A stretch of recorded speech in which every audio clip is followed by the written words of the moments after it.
Hello friends, welcome back to active mind. तो friends, हमने पिछले वीडियो में बाबर के बारे में डिटेल से देखा और आज हम देखेंगे हुमायूं के बारे में। तो हुमायूं कौन थे? बाबर और माहिम बेगम के बेटे हुमायूं थे।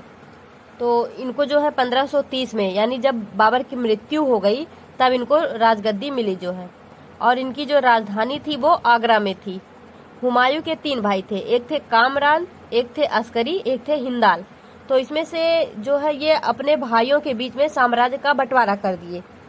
मतलब जो बाबर थे वो बोले होंगे कि ठीक है, ऐसे ऐसे तुम लोग कर लेना, आपस में बांट लेना। तो वही किया हुमायूं ने। ये बहुत ही मतलब आज्ञाकारी पुत्र थे उनके। तो कामरान को जो है वो काबुल और कांधार मिला, अस्करी को संभल मिला और हिंदाल को अलवर मिला। अलवर आपको पता है राजस्थान जिले में पड़ता है ये। अब फिर फ्रेंड्स, हुमायूं ने क्या किया था? 1531 में कालिंजर की घेराबंदी की थी। ये जो कालिंजर किला है ये हिंदू चंदेल राजाओं का एक गढ़ था। हुमायूं ने पहली बार 1529 में किले की घेराबंदी की थी और 1531 में राज्याभिषेक के बाद एक बार फिर किले को घेर लिया। और परिणाम क्या हुआ कि शक्तिशाली राजपूत परिवार की अधीनता हुई। और फ्रेंड्स देखिए, ये दधरा की लड़ाई ये 1532 ईस्वी में हुई। इसको दधरा या देवरा भी बोलते हैं, तो ये नाम भी आप ध्यान रखना, नहीं तो कंफ्यूज हो जाएंगे। ये जो है महमूद लोदी और हुमायूं के बीच में हुआ और हुमायूं जीत गया यहाँ पे, यानी उसने जो है महमूद लोदी को हरा दिया। अब फ्रेंड्स, ये जो हुमायूं थे ये शेरशाह के खिलाफ 2 लड़ाइयाँ लड़ी इन्होंने। एक थी चौसा की लड़ाई और एक है कन्नौज की लड़ाई। चौसा की लड़ाई 1539 ईस्वी में हुई थी और कन्नौज की लड़ाई 1540 ईस्वी में हुई, 17 मई 1540। दोनों में हुमायूं को बुरी तरह से हार मिली। उसके बाद हुमायूं इधर उधर भटकता रहा। और फ्रेंड्स ये ध्यान रखिए, कन्नौज की लड़ाई में जब शेरशाह जीत गए, इसको मतलब बेलग्राम की लड़ाई भी बोलते हैं, ये ध्यान रखना। इसके बाद शेरशाह ने सुल्तान ए आदिल की उपाधि ली। कन्नौज की लड़ाई के बाद जब शेरशाह ने सुल्तान ए आदिल की उपाधि ली, इसको आप ध्यान रखना। अब यहाँ से देख लेते हैं शेरशाह सूरी के बारे में कुछ। तो यहाँ पे सबसे पहले देखिए कि इनका असली नाम था फरीद खान। क्या था? फरीद खान। और इनके पिता जौनपुर में जागीरदार थे। प्रारंभिक वर्षों में लोदी सल्तनत की सेना में सेवा की थी शेरशाह सूरी ने, और प्रशासन में सुधार लाए थे। सिक्का प्रणाली में भी बदलाव लाए थे। क्या बदलाव लाए थे? 10 ग्राम बिलन मिश्र धातु टंका को बदलने के लिए 11 ग्राम चांदी का रुपया, जिसे रुपया कहा जाता है, जो कि आज भी यूज किया जाता है, उसको इन्होंने पेश किया। तांबे के सिक्के को क्या बोला जाता था? दाम। और सोने के सिक्के को क्या बोला जाता था? मोहर। इसको भी इन्होंने जारी किया। तो ये आप ध्यान रखना। ये ऐसे ही अलग से पूछेगा कि तांबे के सिक्कों को क्या कहा जाता था शेरशाह सूरी के समय में, और सोने के सिक्कों को।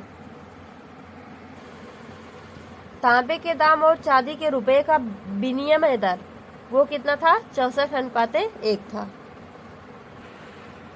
अब देखिए फ्रेंड्स, एक है GTR यानी ग्रांड ट्रंक रोड। इसके बारे में हो सकता है आप जानते भी होंगे। तो इसको जो है सबसे पहले चंद्रगुप्त ने बनाया था और इसका नाम क्या था? उत्तर पथ। लेकिन उसके बाद शेरशाह सूरी ने प्राचीन GTR यानी जो पहले से GTR था उसको बहाल करने का फैसला किया और इन्होंने इसको पेशेवर से कलकत्ता तक बनाने का मतलब निर्णय लिया। और इसके अलग अलग नाम है GTR के, और इसको शाह राह ए आजम यानी महान सड़क के नाम से भी जाना जाता है, या फिर सड़क ए आजम यानी बादशाही सड़क के नाम से भी जाना जाता है। तो कभी भी अगर आपको इन नामों से पूछा जाए तो भी कंफ्यूज नहीं होना, ये वही है GTR रोड यानी ग्रांड ट्रंक रोड। तो अगर आप मतलब ज्यादातर यही पूछेंगे कि ग्रांड ट्रंक रोड को किसने बनाया, तो शेरशाह सूरी हम बताते हैं। और कहां से कहां तक? पेशेवर से कलकत्ता तक। एक फ्रेंड्स देखिए, रोहतास शहर है और एक है ओल्ड फोर्ट यानी पुराना किला। ये इन दोनों का निर्माण भी शेरशाह सूरी ने कराया। और ओल्ड फोर्ट जो पुराना किला है, इसके अंदर में एक मस्जिद है, उसका नाम है किला ए कुन्हा। उसको भी शेरशाह सूरी ने ही बनवाया था। और फ्रेंड्स देखिए, शेरशाह सूरी का जो कब्र है ये सासाराम में है और सतभुजाकार का कब्र है। यानी शेरशाह सूरी का कब्र अगर आपसे पूछे तो आप बोलेंगे सासाराम में है। और फिर शेरशाह सूरी के जो उत्तराधिकारी थे वो थे जुलाल खान, इसको इस्लाम शाह भी बोला जाता है। फिर ईरान में हुमायूं को, अब फ्रेंड्स देखिए, हुमायूं जो है हार में जब उनको मतलब जब हार मिली तो वो चले गए, दर बदर भटकते रहे।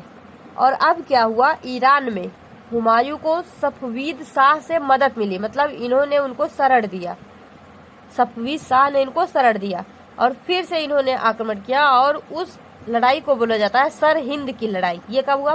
22 जून 1552 ईस्वी में। तो शेरशाह की मृत्यु के बाद हुमायूं ने फिर से भारत पर आक्रमण किया।